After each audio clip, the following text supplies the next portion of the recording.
Hello and welcome to Jewellery Rescue. If you're new here, I'm Kat and I'm a girl on a mission to rescue and recycle the world's unwanted jewellery. Today I have a recent thrift haul for you. These are bits that I've found at the car boot sales and charity shops over the last week or so. So let's start off with, as it's ticking away there, this watch. This was a car boot sale that I went to on a rainy day. It was the indoor one. There really wasn't anything to be found. I don't think I found anything to resell, but I did quite fancy this watch for myself. It was £2 and I just popped a Poundland battery in it from a big pack of batteries and it started ticking. So I was really pleased with that. I thought that it might be a nice make. It's got a really nice back on it here. I don't know if you can see that. It's by Stylito, but it actually looks like it's a copy of a more expensive watch. I really liked it, but I don't know what the design is supposed to be. I thought it was a sloth when I was in the underground car park car boot sale, but now that I've got it home, I'm not quite sure. Let me know in the comments what you think that is. Have you heard of Stylito before? I hadn't. It was a new one to me. So then I had a funny couple of charity shop finds. So you may have seen in my shorts that recently I found a single earring like this and I upcycled it. It was with a lightning bolt and I used a pearl off another earring, another single earring, and I made it into a pair. So this charity shop has a box of single earrings and just bits of broken bits that are 50p each. I always have a good rummage, there's always something in there. So that was one that I bought from there a couple of weeks ago, and then I went back last week and I found the other earring.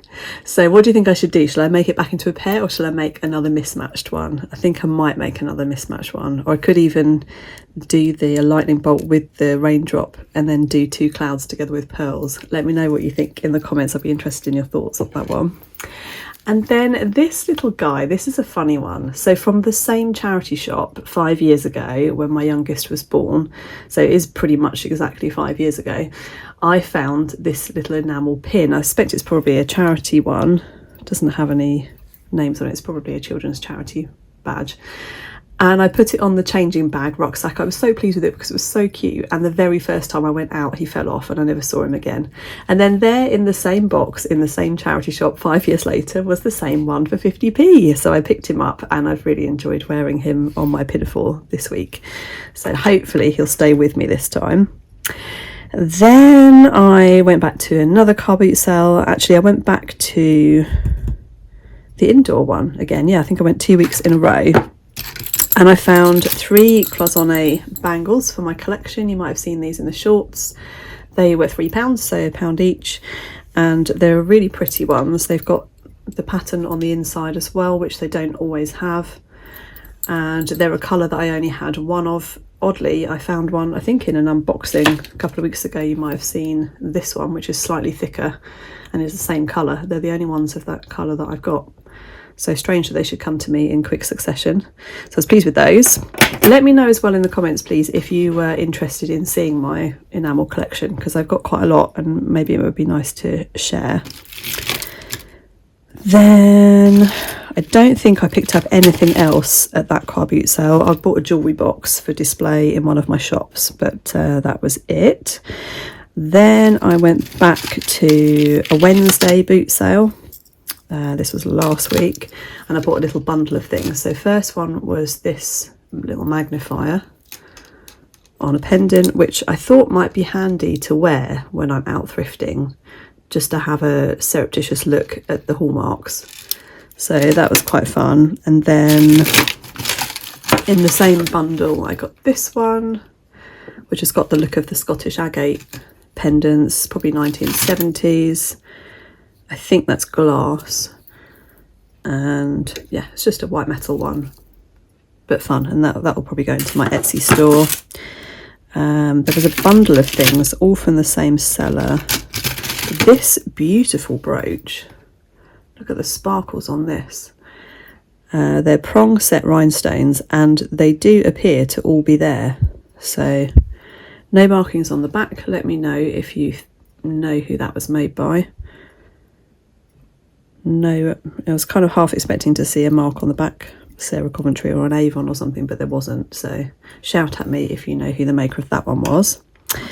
Then those, so I think I wanted those 3 bits, and she said £5, and I thought that sounded reasonable.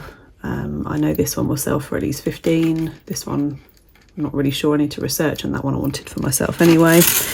But they were tangled up, so I got free with them some faux pearls, which I'm always using in my makes, and this little sparkler, which is just a cubic zirconia or similar, and it's on a white metal necklace. I think I might take this off and reuse the chain for something else because it's quite a pretty chain. So not bad for free. So that was a £5. Then this Sunday I went to the boot sale again with my daughter and picked up just a few little bits. So this beautiful brooch, which is similar to one that I found at the boot sale a few weeks ago and upcycled into a necklace that was a broken brooch. This one actually is intact. So I'm wondering about turning it into a necklace by attaching jump rings there, or I could make it removable from a necklace by being a bit clever about how I do the back, or I could resell it as a brooch. Again, let me know what you think in the comments. No maker on that one either. I need to do a Google Lens search on it actually, see if anything comes up. Same with the other one. Then this one for £1. This is a Marks and Spencer's statement necklace. I initially thought that I might upcycle it, but I think I will list it in my eBay shop first, because statement necklaces do often get snapped up in my eBay shop. These ones I bought for myself. They're not silver. They're very magnetic. I had to really fight to pull them off the magnet actually when I got them home, but they were £1 and I was pleased with those. That's the sort of shape and length of earring that I like to wear. And then my treasure from the last week and a half is a sterling silver necklace that was in this box that says Alex Perry, but that is a bit of a red herring because it's not by Alex Perry. It's marked with a different designer. It is a sterling silver and what's probably gold plated daisy necklace. It's got 2 daisies on it, and it is marked Ilang Ilang on the back. Funnily enough, I have found 2 Ilang Ilang pendants in the past, and they were both daisies too.